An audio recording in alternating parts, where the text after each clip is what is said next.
Hello student, હવે આપણે unit 2 growth and development of child એના વિશે આગળના વિડીયોમાં બધું જોશું.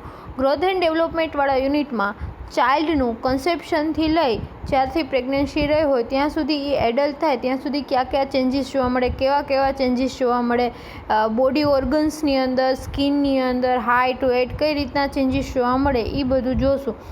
The process of growth and development starts before the baby born. બેબીનો બોર્ન થાય, બર્થ થાય એ પહેલાં જ ગ્રોથ એન્ડ ડેવલપમેન્ટની પ્રોસેસ છે એ ચાલુ થઈ ગઈ હોય. It means the process of growth starts from the time of conception and continuous until child grows into adult. ગ્રોથની પ્રોસેસ છે જ્યારે કન્સેપ્શન થયું હોય ત્યાં ટાઈમથી ચાલુ થઈ અને ચાઇલ્ડ જ્યાં સુધી એડલ્ટ ના થાય ત્યાં સુધી ગ્રોથની પ્રોસેસ એ કન્ટિન્યુઅસ ચાલુ રહે છે. The period extends throughout life cycle, but the principal changes occurs from the conception to the end of adolescence. Life cycle દરમિયાન ગ્રોથની પ્રોસેસ ચાલુ જ રહે છે, ડેવલપમેન્ટની પ્રોસેસ ચાલુ જ રહે છે, પણ જે પ્રિન્સિપલ ચેન્જીસ કહેવાય, મેઇન ચેન્જીસ છે એ કન્સેપ્શનથી લઈ અને એડોલેશન્સ સુધીના પીરિયડની અંદર જોવા મળે છે. Growth and development closely related. Growth અને ડેવલપમેન્ટ એકબીજાને રિલેટેડ છે અને એ ક્લોઝલી બહુ એકસરખા રિલેટેડ છે. પછી છે ડેફિનેશન. એમાં પહેલી ડેફિનેશન્સ છે growth. It is the process of physical maturation resulting and increasing in size of the body and various organ. It occurs while multiplication of cells and increase in intracellular substance. It is quantitative changes of the body which can be measured in inches, centimeters, pounds, kilogram, and it is progressive and measurable phenomena. ગ્રોથની process છે એ physical મેચ્યુરેશનની છે, જેને કારણે બોડીના organs અને બોડીની અંદર various changes જોવા મળે છે, એની સાઇઝની અંદર વધારો જોવા મળે છે, મલ્ટિપ્લિકેશન્સ ઓફ સેલ જોવા મળે છે, સેલનું મલ્ટિપ્લિકેશન વધારો થતો જાય છે અને એના કારણે ઇન્ટ્રાસેલ્યુલર સબસ્ટન્સ, સેલની અંદરના જે સબસ્ટન્સ હોય એ બધામાં વધારો થાય છે. ગ્રોથ છે એ એક ક્વોન્ટિટેટિવ ચેન્જીસ છે કે જેને આપણે સેન્ટીમીટર, પાઉન્ડ્સ, કિલોગ્રામ, ઇંચીસ એમાં બધામાં માપી શકીએ છીએ અને એક આ પ્રોગ્રેસિવ આગળને આગળ વધતી એક પ્રોસેસ છે અને એક મેઝરેબલ, એને કોઈ બી એક યુનિટની અંદર મેઝર કરી શકીએ છીએ. તો આ હતી આખી ગ્રોથની development. It is the process of physical maturation resulting and increase in size of the body and various organ. Physical મેચ્યુરેશનની પ્રોસેસ છે જેના કારણે બોડીની સાઇઝ અને વેરિયસ ઓર્ગન્સની અંદર વધારો થાય છે. It occurs while multiplications of cells and increase in intracellular substance. એ મલ્ટિપ્લિકેશનની પ્રોસેસ એની અંદર જોવા મળે છે અને એના કારણે ઇન્ટ્રાસેલ્યુલર સબસ્ટન્સ છે એમાં પણ વધારો થાય છે.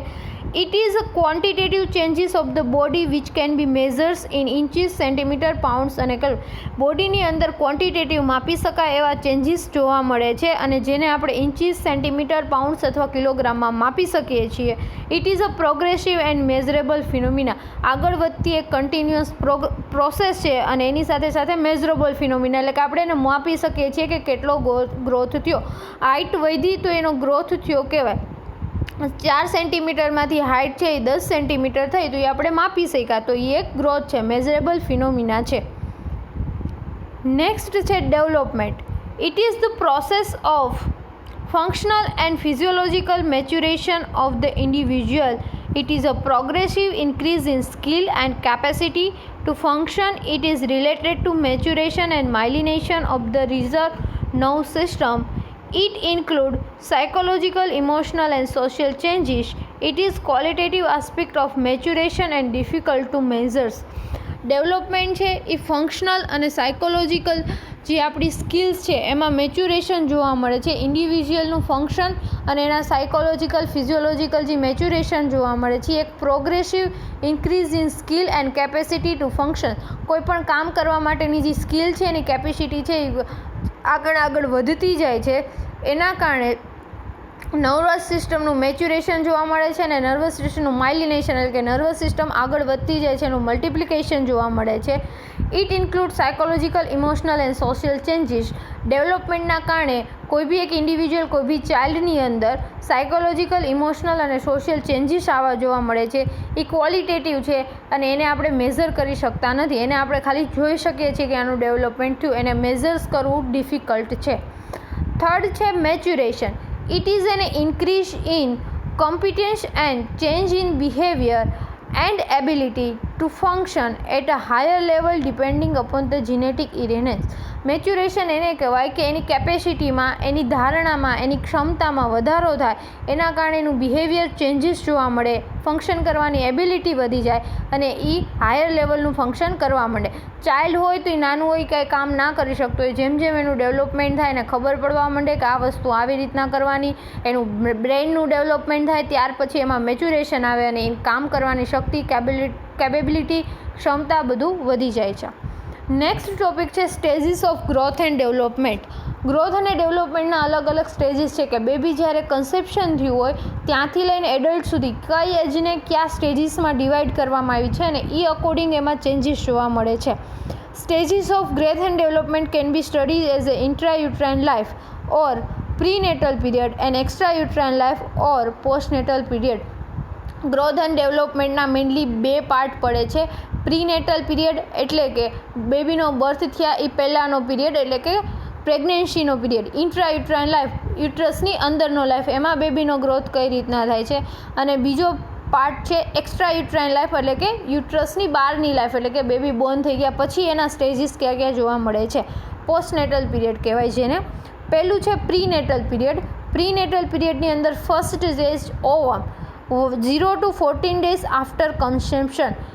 0 કન્સેપ્શન થયા પછીના 0 થી 14 દિવસમાં જે સેલ બને, જેટલો બેબીનો ગ્રોથ થાય, જેટલો એ સેલનો ગ્રોથ થાય ત્યારે એને ઓવમ કહેવામાં આવે છે.